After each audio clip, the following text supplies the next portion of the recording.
신약성경 378쪽 베드로전서 1장 13절부터 19절까지의 말씀입니다. 베드로전서 1장 13절에서 19절 말씀 한 절씩 교독하겠습니다. 베드로전서 1장 13절에서 19절 교독합니다. 그러므로 너희 마음의 허리를 동이고 근신하여 예수 그리스도께서 나타나실 때에 너희에게 가져다 주실 은혜를 온전히 바랄지어다. 너희가 순종하는 자식처럼 전에 알지 못할 때에 따르던 너희 사욕을 본받지 말고 오직 너희를 부르신 거룩한 이처럼 너희도 모든 행실에 거룩한 자가 되라. 기록되었을 때 내가 거룩하니 너희도 거룩할지어다 하셨느니라. 외모로 보지 않고 각 사람의 행위대로 심판하시는 이를 너희가 아버지라 부른즉 너희가 나그네로 있을 때를 두려움으로 지내라. 너희가 알거니와 너희 조상이 물려준 헛된 행실에서 대속감을 받은 것은 은이나 금같이 없어질 것으로 된 것이 아니요 함께 읽습니다. 오직 흠없고 점없는 어린 양 같은 그리스도의 보배로운 피로 된 것이니라. 아멘. 오늘도 주님의 보좌 앞으로 나오신 성도님들에게 하나님의 은혜와 평강이 함께 하시기를 축원드립니다. 네, 우리는 2025년 하나님의 성품을 닮아가는 자가 되라라는 주제로 말씀을 전하고 있습니다. 우리는 예수 그리스도를 믿음으로 인하여서 완전히 새로운 사람이 되었습니다. 성경 구절을 하나 읽으면서 설교를 이어가길 원합니다. 고린도후서 5장 17절 말씀 같이 읽겠습니다. 그런즉 누구든지 그리스도 안에 있으면 새로운 피조물이라. 이전 것은 지나갔으니 보라 새 것이 되었도다. 성경은 우리가 예수를 영접함으로 완전히 새로운 존재가 되었음을 이야기합니다. 이 새로운 물건의 의미가 아니고 질적으로 완전히 다른, 지금까지 경험해 보지 못했던 완전히 새로운 것이라는 의미임을 지난주에 말씀을 드렸죠. 그래서 우리는 이전에 가지고 있던 속성에서 예수를 영접하면 완전히 다른 속성으로 바뀝니다. 인간의 본성에서 하나님의 성품으로 바뀌게 된 거죠. 영어로 human nature에서 divine nature, 신적 속성으로 바뀌게 되는 것이죠. 그래서 우리 성도님들이 몸으로 느끼지 못할지라도 하나님의 관점에서 예수를 영접하면 성도님들은 완전히 새로운 존재입니다. 그리고 이것을 우리 성도님들이 성령 안에서 느끼고 계시는 분들도 있죠. 하나님이 아버지라고 느껴지지 않았는데 예수를 믿음으로 그분을 아버지라 부르게 됩니다. 예전에는 진화론을 믿었는데 예수를 영접함으로 하나님이 우리를 존귀하게 창조하셨음을 우리는 깨닫게 되고, 또 그 멀리 계셨던 그 신적인 존재가 나와 늘 동행하시는 그런 친밀한 하나님으로 바뀌는 그런 새로운 피조물의 속성들이 우리 안에서 조금씩 일어나고 있죠. 이 새롭게 태어남은 우리는 더 이상 이 땅에 속한 자들이 아니고 하늘에 속한 자들임을 또한 보여주고 있습니다. 죽음의 대상자였지만 예수를 영접함으로 우리는 영생을 사는 존재로 완전히 탈바꿈하게 된 것이죠. 그래서 우리는 예수를 믿는다는 것이 죽어서 천국 가는 개념, 이건 이미 우리는 따놓은 당상이고, 우리 인생 가운데 예수를 믿는 것은 그 아버지 하나님을 닮아가는 것입니다. 하나님의 성품을 닮아가고 그리스도의 장성한 분량이 이르도록 우리가 성장하는 과정이죠. 교회를 오래 다녔고 적게 다녔고에 관계없이 우리 성도님들 가운데 주님의 성품, 주님의 속성을 닮아가는 게 한 10% 이루어진 분들도 있고, 어떤 분들은 70%, 80%, 90%, 이 땅에서는 완벽하진 않죠. 그렇게 많이 성숙한 분들도 계실 거예요. 인생 가운데 주님은 우리가 이 하나님의 성품을 닮아가도록, 주님을 닮은 자로 성장하도록 우리를 이 세상의 과정 속에서 돌보고 인도하시고 우리에게 관심을 갖고 계시죠. 하나님을 닮아간다는 것 사실 쉽지 않고 불가능해 보이기도 합니다. 그래서 성령님을 보내셔서 성령님이 우리를 그렇게 조금씩 주님을 닮아가도록 돕고 계시고 변화시켜 주시는 것이죠. 그래서 하나님의 성품이 무엇인가, 다른 말로 우리가 바라봐야 될 성품, 우리가 열심히 연습하고 추구해야 될 성품이 무엇인지 52주 동안 살펴보고자 합니다. 그래서 이 52개의 성품을 이야기하면 우리 성도님들이 벌써부터 질리는 분들이 계실 것 같아요. 그래서 52개의 성품을 이야기하겠지만 다 기억도 못해서요, 한 달에 하나씩만 중요한 것 기억하였으면 좋겠다 싶어서 이 12가지 성품 열매라는 캠페인을 진행하려고 합니다. 그래서 1월 달은 그 주제가 뭐냐면 거룩입니다. 그래서 1월 달에는 다른 거 기억하지 마시고 거룩. 그래서 거룩은 무엇인가, 하나님을 닮아가는 것. 그래서 하나님을 닮아갑시다라는 표어를 정해봤습니다. 1월 달 동안은 이걸로 우리가 함께 인사를 하는 거예요. 그래서 손을 한번 이렇게 들어보십시오. 예. 그래서 제가 하나님을 그러면 성도님들 뭐라 해야 되냐면 닮아갑시다 하는 거죠. 일부 예배 때 했는데 엄청 쑥스러워요. 근데 한번 해보는 거죠. 하나님을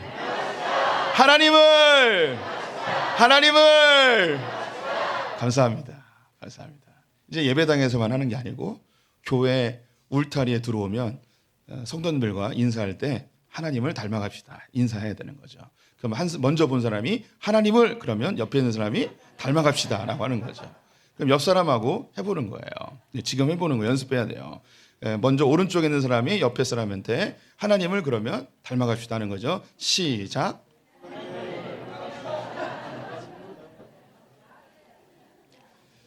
예, 저도 알아요. 쑥스럽고 불편한 거 알아요. 그런데 이렇게 쑥스럽고 불편한 것을 함으로 인해서 우리의 몸에 우리의 또 두뇌에 조금이나마 각인이 되리라고 생각이 듭니다. 또 우리 성도님들과 이 성품의 열매를 맺을 수 있도록 또 몇 가지 이벤트를 또 준비하고 있는데요. 2월부터 본격적으로 시작될 것입니다. 예, 그럼 오늘 이제 거룩에 대해서 살펴보죠. 거룩이란 단어 들으면 어떤 게 먼저 떠오르시나요? 어떤 이미지가 머릿속에 그려지시나요? 하얀 연기가 모락모락 피어오르고 밝은 빛이 있고 순백의 옷을 입은 어떤 존재가 발이 없는 상태에서 스르르 미끄러져가는 뭐 이런 거 떠오르는 분들도 있을 것 같습니다. 어쩌면 이것은 미디어가 만들어낸 그런 거룩의 이미지인 것 같은데요. 성경에서 하나님이 나타날 때 연기가 나고 큰 빛이 있고 뭐 이런 것이 있긴 합니다. 하지만 이것은 거룩이라고 하지 않습니다. 거룩의 그 뜻이 뭐냐면 구별하다, 끊어내다라는 의미를 갖고 있습니다. 그래서 이 구별하다는 것은 이 세상과 완전히 다른 존재라는 뜻이에요. 그래서 이 세상에서는 찾아볼 수 없는 완전히 구별된 존재를 거룩이라고 이야기합니다. 그래서 하나님이라는 존재는 이 세상에 존재하지 않는 분, 하나님이 거룩하다는 건 이 세상과 완전히 구별된 분라는 것이죠. 또한 하나님을 위해서 이 땅에 있는 것을 하나님을 위해 구별하여 이 세상과 끊어서 구별해야 하는 것을 이제 거룩하다라고도 표현을 하는 거죠. 우리 교회 다니는 사람들을 성도라고 이야기하죠. 이 성도의 뜻이 거룩한 무리라는 것입니다. 왜 이 거룩한 무리인가? 우리가 이렇게 깨끗하게 살고 뭐 이쁘장하고 뭐 이런 게 아니고 이 세상으로부터 구별되어진 무리이기 때문에 거룩한 무리, 성도라고 일컫는 것입니다. 또 교회에서 쓰는 물건들을 성물이라고 이야기하죠. 성물이라는 뜻 역시 많은 똑같은 물건들이 있지만 하나님을 위해서 특별히 구별한 물건을 성물이라고 이야기합니다. 세상에 있는 것보다 더 뭐 기능이 좋고 더 정결하고 더 좋은 재료로 만들고 이게 아니고 똑같은 재료고 형편없을지라도 하나님을 위해서 구별한 물건을 성물이라 이야기하는 것이죠. 여기는 마이크나 강대상 이것이 학교나 다른 관공서에 있으면 그냥 그곳에서 그렇게 사용이 되는 거죠. 그런데 이곳에 오는 순간 하나님을 위해 사용되면 이때부터는 성물이 되는 것입니다. 주님께서는 우리에게 내가 거룩하니 너희도 거룩하라 라고 명령하셨습니다. 그럼 여기서 우리 성도님들 거룩이라는 이 단어를 들을 때에 이제 새로운 개념으로 좀 살펴볼 필요가 있어요. 거룩은 하나님이 이 세상에서 존재하지 않는 구별된 존재이듯이 우리에게 거룩하라, 주님 구별된 분 맞죠? 우리에게 거룩하라 라고 이야기하는 것은 깨끗하게 살아라, 죄짓지 말고 살아라 이런 개념을 포함하긴 하지만 이것보다 더 큰 개념인 거예요. 즉 이 세상에 속한 자가 아니라 구별된 존재로 살아라 라는 것이죠. 하나님이 나는 구별된 존재이니까 너희도 구별된 존재로 살으라 라고 이야기하는 것입니다. 하나님은 이 세상에서의 생각으로 도저히 상상할 수 있는 존재가 결코 아닙니다. 왜? 그분은 구별된 분이시기 때문이죠. 이 세상에 많은 종교들이 있습니다. 우리 종교를 좀 살펴보시면 종교는 대부분 비슷한 형태를 가지고 있고 비슷한 교리들을 가지고 있습니다. 그래서 이 세상에 있는 종교들은 대부분 이제 통합운동을 하죠. 종교다원주의라고도 하죠. 모든 종교에 구원이 있다고 이야기하는 거예요. 이것에 다른 종교들은 다 동의를 합니다. 그런데 기독교만큼은 그렇지 않습니다. 기독교는 절대 그럴 수가 없죠. 그래서 사람들은 너희들은 왜 이렇게 배타적이냐, 왜 이렇게 외골수냐, 너희는 왜 이렇게 편협하냐 라고 비난을 합니다. 그럼에도 불구하고 기독교는 다른 종교와 절대 통합될 수가 없습니다. 왜냐하면 우리가 믿는 하나님은 구별된 분이기 때문이죠. 이 세상의 사고체계에서 도저히 상상할 수 없는 존재가 하나님이세요. 하나님은 이 세상과 완전히 다른 구별된 존재죠. 그 하나님께서 우리에게 내가 구별된 존재인 것처럼 너희도 구별된 존재로 살아가라라고 명령을 하고 계시는 것입니다. 그래서 이 거룩이라는 것이 이제 52주 동안 보게 되어질 이 하나님의 성품 전체를 품었다고 해도 과언이 아닐 것입니다. 앞으로 보게 되어질 그 하나님의 성품, 즉 우리가 닮아가야 될 성품은 이 세상 사람들이 추구하지 않는 것들이에요. 하나님께 속한 것이고 그리스도인들이 추구해야 될, 닮아가야 될 성품들입니다. 그 모든 것들이 구별된 거룩한 것들이라 할 수 있겠죠. 하나님께서 우리 성도님들을 예수 그리스도의 피로 사셨습니다. 죄 가운데 살고 있었고 세상의 종로로 타고 죄의 종로로 타며 사단의 종로로 타던 우리들을 그 예수 그리스도의 피로 우리를 건져내셨습니다. 죄에서 끊어서 구별하여 내셨습니다. 우리는 너무너무 존귀한 존재들입니다.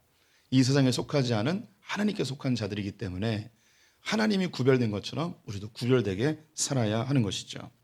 우리는 왜 구별되게 살아야 되는가? 오늘 본문을 통해서 살펴보기를 원하는데요. 하나님이 내가 거룩하니 너희도 거룩하라 라고 이야기하며 이 거룩해야 될 이유, 구별된 삶을 살아야 되는 이유를 나그네라는 단어로 설명하십니다. 오늘 본문 17절 말씀 같이 읽어보도록 하겠습니다. 외모로 보시지 않고 각 사람의 행위대로 심판하시는 이를 너희가 아버지라 부른즉 너희가 나그네로 있을 때를 두려움으로 지내라. 성경은 우리에 대하여 나그네라고 칭합니다. 다른 언어로는 순례자라는 표현도 있죠. 나그네는 지금 살아가고 있고 또 발을 딛고 있는 그 땅이 자기의 땅이 아니에요. 잠시 왔다가 돌아가야 될 본향, 고향이 있다는 것이죠. 우리는 이 세상에 살고 있지만 발을 딛고 걸어다니고 살아가고 있지만 이곳은 우리가 영원히 살 곳이 아닙니다. 우린 잠시 이 땅에 소풍 나오듯 나그네로서의 삶을 사는 것이죠. 우리는 하나님의 나라, 그 아버지의 집으로 돌아가야 될 존재들입니다. 그래서 우리가 이 세상에서 아무리 세상 사람들처럼 똑같이 살려고 해도 우리는 절대 이 세상 사람들과 똑같이 될 수 없다는 거예요. 우리는 그 정체성 자체가 나그네라는 거예요. 이 세상에 살면서 세상 사람들과 똑같이 먹고 마시고 일하고 놀고 해도 우리는 정체성이 나그네예요. 세상 사람들과 절대 하나가 될 수가 없어요. 우리 성도님들이 이민 사회를 경험해 보신 분들이 있을 거예요. 다른 나라에 가서 사는 한국인들을 이민자라고 하죠.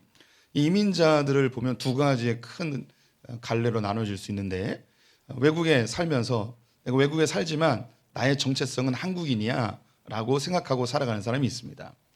반대로 제가 특정해서 이제 미국이라고 하겠습니다. 나는 부모님이 한국 사람이지만 난 미국에서 나왔고 여기서 공부를 했고 여기서 직장을 다니고 있기 때문에 나는 미국 사람이야 라고 생각하는 그런 두 부류가 있는 거죠. 특별히 이제 이민 1세대들은 미국에 살지만 자기의 정체성을 한국인이라고 생각하고 있는 사람들이 주로 많고 1.5세대나 2세대들은 자신은 이제 미국에서 나고 자랐기 때문에 미군이라는 정체성을 가지고 살아가는 사람들이 주로 많이 있습니다. 근데 1세대들이 이제 자기의 자녀들 2세대들에게 한글 교육도 시키고 한국 음식도 먹이고 집에서는 한국말만 하게 하여서 한국인의 정체성을 계속 심어주려고 하지만 이 2세대들은 이것을 거부하죠. 나는 한국 사람이 아닙니다. 나는 미국 사람입니다. 나에게 자꾸 한국을 강요하지 마세요. 하면서 부모님에게 이제 저항하는 그 자녀들이 굉장히 많이 있죠. 그런데 이 2세대들이 1.5세나 2세대들이 사회에 진출을 한 다음에 큰 정체성의 혼란을 겪게 돼요. 언제냐면 대학을 나왔고 이제 사회에 진출해서 어느 정도까지 올랐는데 더 이상 올라가지 못하는 그런 장벽을 느끼게 돼요. 그때에 나는 왜 이 주류 사회에 들어가지 못하는가? 내가 한국인이기 때문에 내 조상이 한국인이기 때문에 내가 동양인이기 때문에 이 주류 사회에 들어가지 못하는구나 라고 하면서 이 정체성이 막 흔들리게 되는 것이죠. 이때 큰 충격을 받는 그런 그 2세들이 꽤 많이 있어요.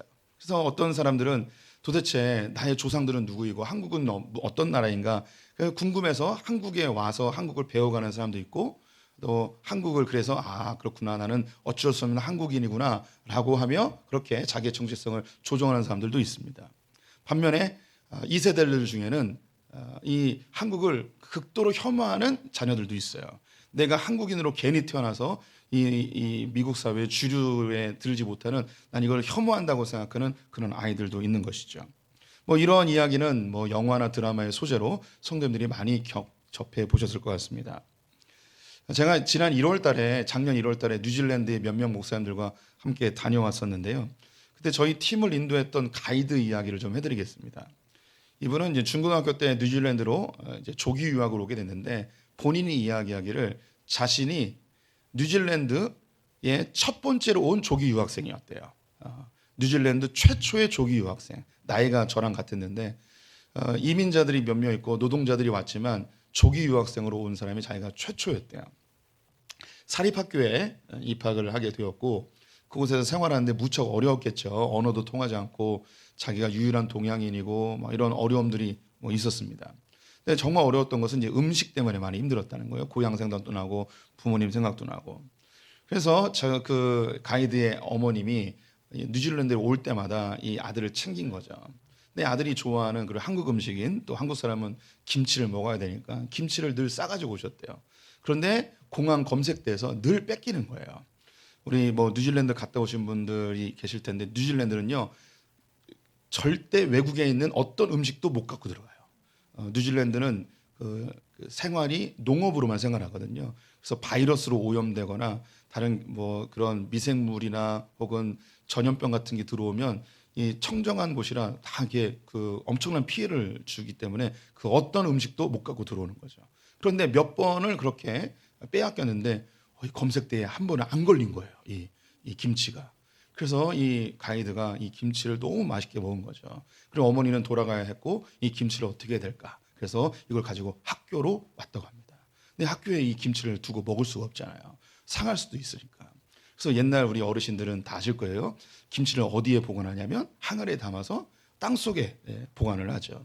그래서 이 가이드분이 학교 뒷동산에 있는 자기가 잘 알 수 있는 나무 밑을 파서 그 안에다가 항아리에 담아서 이거를 이 김치를 둔 거죠. 그래서 학교 생활을 하다가 김치가 그리울 때쯤 되면 기숙사에서 다 잘 때 몰래 나와서 김치를 땅을 파가지고 이렇게 먹은 거예요. 그런데 그 같은 그 방에 있는 룸메이트가 얘가 자꾸 밤마다 어디 없어지는 거예요. 그럼 갔다 오면 이상한 꿀인내 같은 게 그 몸에서 막 나는 거죠. 그래서 얘 뭘까? 얘네 뭐 이렇게 어디 갔다 오는 걸까? 그래서 한 번은 이 룸메이트가 이 가이드분을 쫓아 나오게 되었다고 합니다. 몰래. 그랬는데 이 가이드분이 이제 그 학생이 산으로 막 올라가는 거예요. 그래서 나무에 딱 도착하더니 땅을 막 파는 거죠. 그래서 뭘 갖고 오구적 막 먹는 거죠. 그래서 이 따라 나왔던 룸메이트가 너무 당황해가지고 후레쉬를 확 들이대면서 너 뭐야? 라고 한 거죠. 그래서 뒤를 딱 돌아봤는데 입에 빨간 게 막 주르르 막 흐르고 있고 오구저구작 막 먹고 있고. 그래서 이 룸메이트가 화들짝 놀라서 학교로 뛰어갔고 그 다음날 온 학교에 소문이 퍼진 거예요. 저 그 한국에서 온 동양인이 사람을 잡아먹는다고. 그래서 이게 다 퍼지게 됐고 선생님도 알게 됐습니다. 선생님이 불러가지고 어떻게 된 일인지 자초지경을 듣고서 이 가이드분을 징계한 게 아니라 네가 한국이 그리웠고 한국 음식이 너무 먹고 싶었구나. 이걸 그래서 땅속에 보관하고 있었구나. 그래서 내가 너를 위해서 냉장고를 하나 기숙사에 마련해 줄게. 그래서 냉장고에 이 김치를 넣고 그 다음부터 먹었다는 얘기입니다. 그분이 이제 뭐 30년, 40년을 살아서 저와 비슷한 나이가 되었는데 그분은 지금도 그렇게 뉴질랜드 1호 조기 유학생으로 와서 생활했음에도 불구하고 나는 뉴질랜드 사람인가 한국 사람인가 이걸 계속 고민하는 거죠. 그래서 자신이 뉴질랜드 사회에 이렇게 그 주류 사회에 들어가지 못하는 걸 보면서, 즉 다시 말해서 뉴질랜드 사회에서 성공하지 못하는 자기를 보면서 내가 뉴질랜드에 맞지 않나 보다. 그래서 한국에 와서도 생활을 하셨다는 거예요. 근데 한국에 와서도 또 이방인 같은 느낌이 있는 거죠. 그래서 또 다시 뉴질랜드 와서 자기 직업을 내려놓고 이제 여행 가이드 하면서 그래서 지금 여전히 고민하고 있는 거예요. 뉴질랜드에 계속 이렇게 여행 가이드를 하고 있어야 될지 한국으로 돌아가서 다른 직업을 찾아야 되는지. 이것이 이민자들의 모습인 거죠. 이때 자기의 정체성을 확실히 해야만 삶이 편안해지고 행복해지는 거죠. 성경은 우리에게 이야기하는 거예요. 우리는 이 땅의 나그네라고. 우리의 정체성은 나그네라는 거죠. 우리 성도님들이 예수를 믿고 교회를 다니는 이상 이 세상에 나가서 세상 사람들과 똑같이 살아도 성도님들의 마음속에는 정체성의 혼란이 일어날 수밖에 없습니다.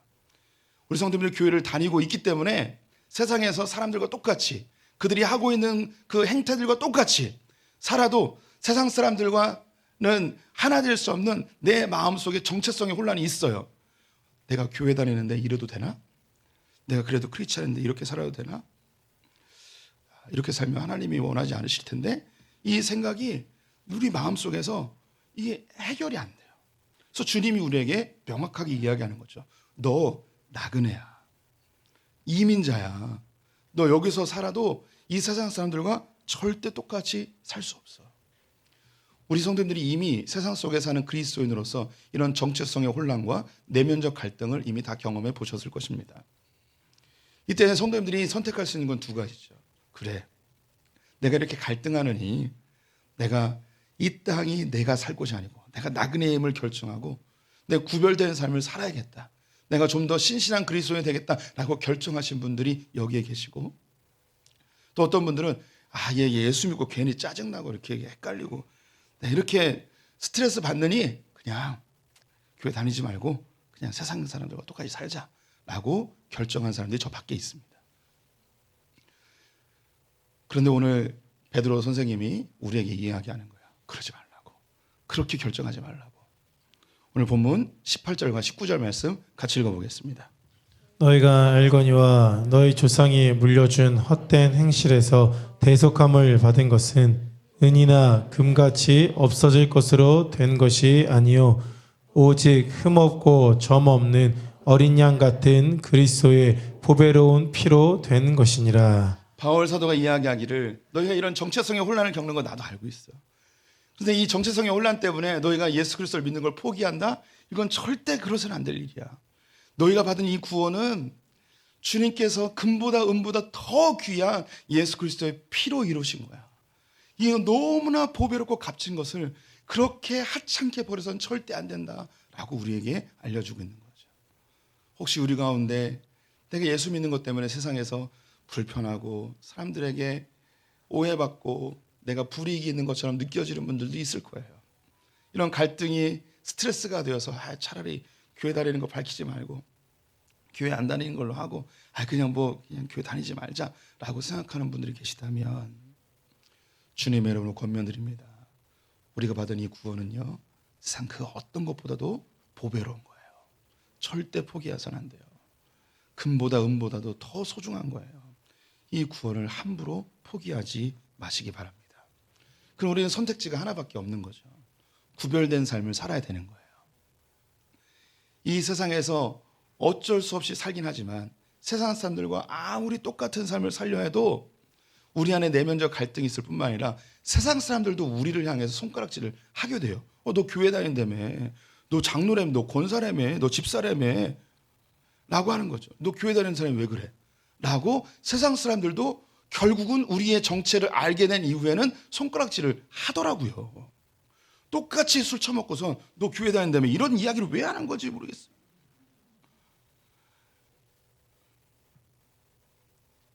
전 목사인데요. 목사로서 살아야 돼요. 제가 잘못하면 성도님들이 다 저를 향해서 목사가 왜 그러냐고 라고 하겠죠. 제가 제일 무서워하는 말이 있습니다. 두 가지가 있는데요. 제 아들들이 저한테 아빠 이제 교회 안 다닐래요. 이 말이 제일 무섭고요. 또 한 가지 말이 있는데 아빠 목사가 왜 그래요? 라고 하는 말이 제일 무섭습니다. 저희 아내에게 아직까지는 듣지 않았는데 듣고 싶지 않은 무서운 말이 있습니다. 목사가 그래도 돼? 라는 말을 듣고 싶지 않습니다. 정체성이 확실해지면 어떻게 행동해야 될지를 알게 됩니다. 우리 성도님들은 결국 나그네입니다. 이 세상에 절대 동화되거나 하나 될 수 없습니다. 그들과 똑같이 살아도 우리는 절대 하나 될 수가 없습니다. 왜냐하면 우리는 이미 새로운 피조물이 되었기 때문이죠. 이제 우리는 주님이 원하시는 구별된 삶을 살아야 합니다. 그럼 어떻게 구별된 삶을 살아야 할 것인가? 베드로 사도가 알려준 세 가지의 영역을 살펴보겠습니다. 우리는 거룩한 삶 그러면 죄 안 짓는 것 이 정도로 생각하실 텐데 이것도 포함하겠지만 이거보다 조금 더 깊은 의미가 있습니다. 오늘 본문에는 우리의 삶의 지정의 세 영역에서 이야기하고 있는데요. 먼저 우리의 지적인 영역, 생각에 대한 부분을 이야기해 봅시다. 13절 말씀 같이 읽어보겠습니다. 그러므로 너희 마음에 허리를 동이고 근신하여 예수 그리스도께서 나타나실 때에 너희에게 가져다 주실 은혜를 온전히 바랄지어다. 너희는 마음의 허리를 동이라 이야기합니다. 우리 육체적 허리는 알겠는데 마음의 허리는 어디 있을까요? 여기서 이 마음이라는 이 단어는 생각이라는 뜻이에요. 생각을 동여매라 라는 것은 견고히 해라, 흔들리지 마라, 굳건히 해라, 뭐 그런 의미를 담고 있겠죠. 그러면 이 생각을 거룩하게 해야 되는데 생각을 어떻게 거룩하게 해야 될까요? 거룩한 생각, 좋은 생각, 착한 생각? 그러면 착한 생각, 착한 생각, 착한 생각 뭐 이러면 될까요? 음란마귀는 물러갈지어다 뭐 이런 걸까요? 우리 다시 한번 거룩의 개념을 떠올려 보십시오. 거룩은 착한 일을 하는 게 아니고 구별되다는 거죠. 이 세상과는 다른 생각을 하라는 거예요. 이 세상에서 사람들이 생각하는 것과 다른 구별된 생각을 하라는 것이죠. 그럼 세상 사람들은 어떤 생각을 할까요? 사람들이 생각하는 것에 두 방향이 있는데요. 하나는 비관적 생각이고 하나는 낙관적 생각입니다. 이것을 이제 제가 총체적으로 이야기하는 건데요. 5,000년 인류 역사가 사람들이 다 그런 생각의 체계 속에 살아요. 한쪽은 비관적 생각, 한쪽은 긍정적 생각을, 낙관적 생각을 하고 삽니다. 한 예를 들어서 교도소를 세운다고 해보겠습니다. 교도소를 세울 때 낙관적 사고를 하는 사람들은 이 교도소를 어떤 용도로 사용하냐면 죄 지은 사람을 교화하는 쪽으로 사용을 하는 거죠. 하지만 비관적 생각을 하는 사람은 이 교도소를 사람들은 절대 안 바뀌어. 그러니까 징계하고 처벌하는 용도로 이 교도소를 사용하게 되는 것입니다. 또 뭐 서양이나 동양에서 사람을 바라보는 관점에서 성선설과 성악설이 있죠. 인간 자체를 비관적으로 보는 것과 인간을 긍정적, 낙관적으로 바라보는 것입니다. 또한 정치 체계도 우파와 좌파로 나누어지죠. 이게 이 정치적 이데올로기가 있긴 하지만 그 근본적 배경에는 인간을 어떻게 보는가의 관점의 차이예요. 진보적인 관점은 인간을 낙관적으로 보는 것이고요. 그리고 보수적인 관점은 인간을 부정적으로 보는 관점을 가지고 있습니다. 그래서 여기서 나오는 모든 정책들이 그런 기조 속에서 달려져요. 그러면 교육의 목적도 여기서 달라지는 거죠. 진보적인 성향에서는 교육의 목적을 이 아이들이 가지고 있는 긍정적인 면을 부각시키고 개발시키는 것에 목적이 있다면 보수적인 그 교육적 관점에서는 이 아이들을 징계하고 훈육해서 바르게 키우는 것에 목적이 있게 되는 거죠. 그래서 이 세상은요, 긍정적 관점과 부정적 관점으로 사람들이 그렇게 사고 체계가 형성이 되어져 있습니다. 그러면 사람들이 다 이렇게 생각하는데 우리는 거룩하게 생각해야 되잖아요. 구별되게 생각해야 되잖아요. 그래서 성경은 뭐라 이야기하는가? 성경이 이야기하는 관점은 뭐냐면 비관적도 아니고 낙관적도 아니고 무엇이냐? 비관적 낙관주의를 이야기하고 있어요. 성경은 명확하게 인간이 죄인이고 어떤 가능성도 기대할 수 없는 존재임을 명확하게 하고 있습니다. 그렇지만 하나님이 개입하시면 그 어떤 존재도 바뀌지 않을 존재가 없다는 것이죠. 그래서 우리는 매우 비관적으로 인생을 바라봐야 하지만 하나님이 개입되는 그 순간 모든 것이 긍정적으로 바뀌어지고 낙관적으로 바뀌어지는 완전히 새로운 사고의 체계, 이것을 거룩한 생각이라 하는 것이죠. 우리 성도님들은 기본적으로 부정적 성향이 다 있어요. 그래서 안 될 거야. 안 되면 어떡하지? 망하면 어떡하지? 이런 생각을 하게 되죠.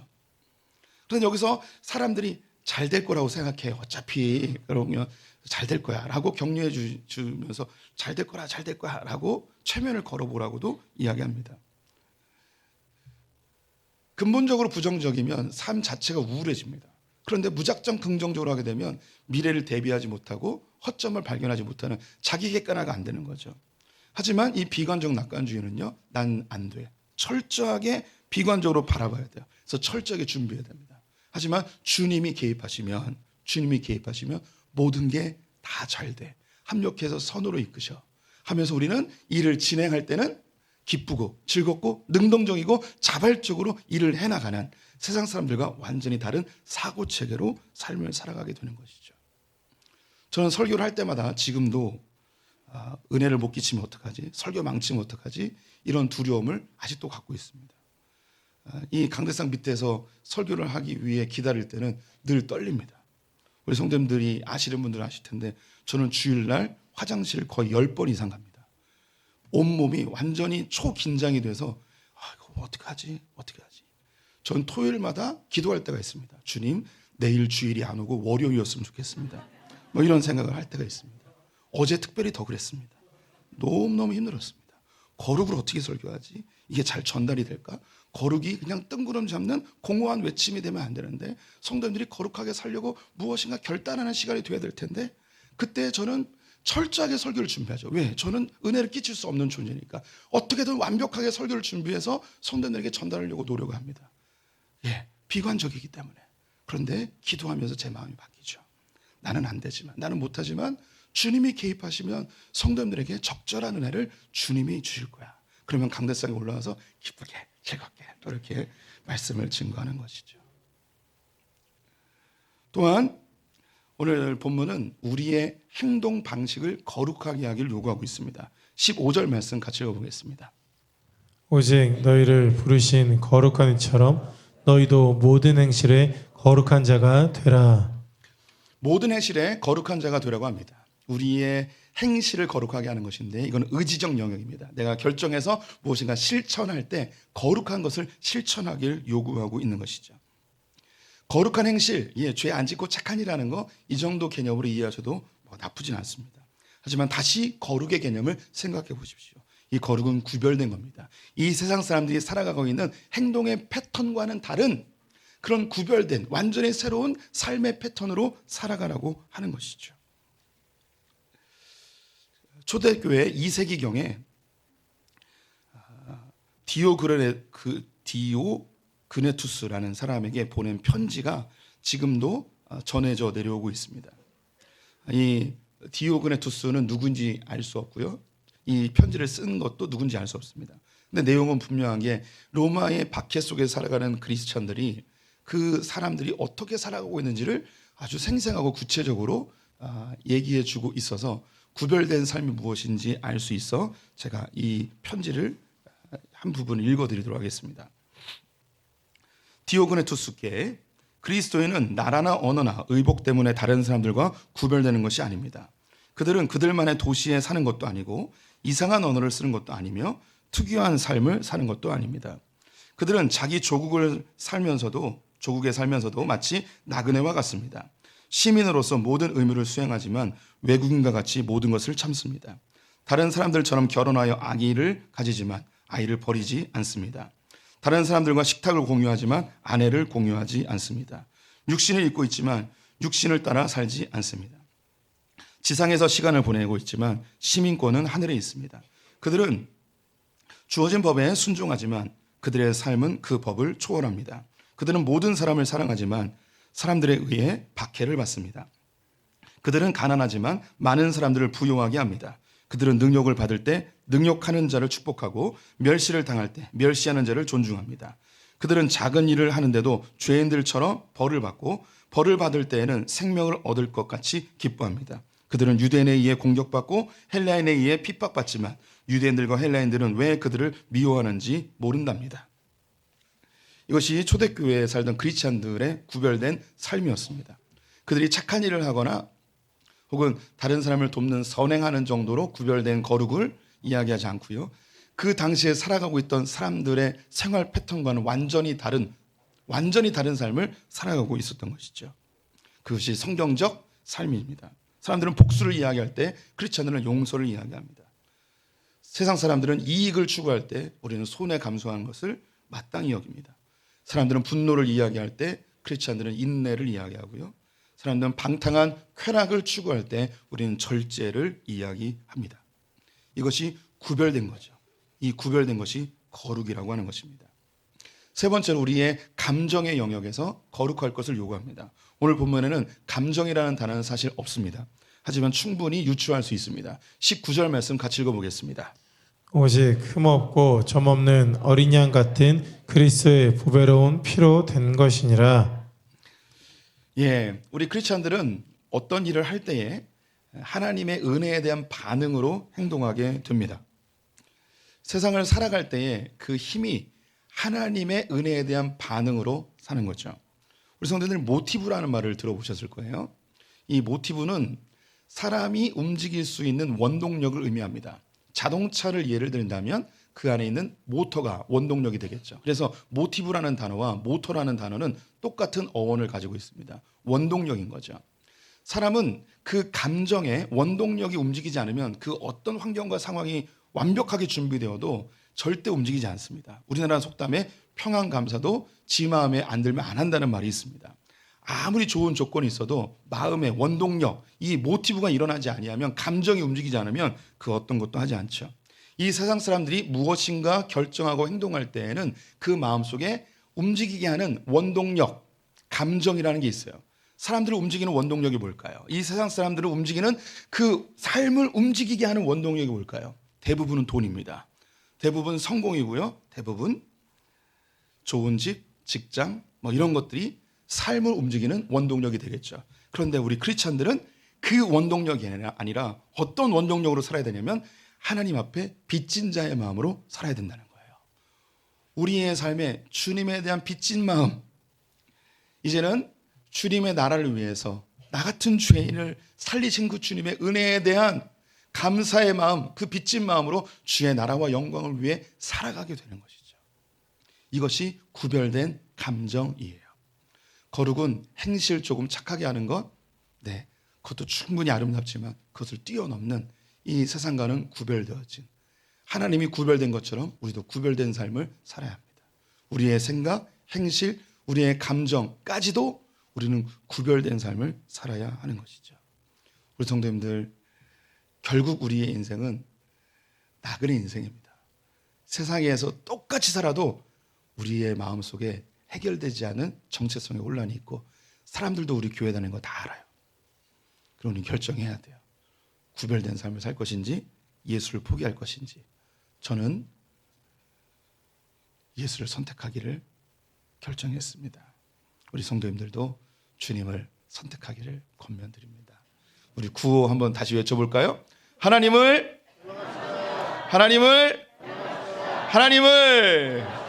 감사합니다. 기도하겠습니다. 하나님, 우리 세상에도 구별해내서 하나님 백성 삼으시고 새로운 비전으로 빚어주시니 감사합니다.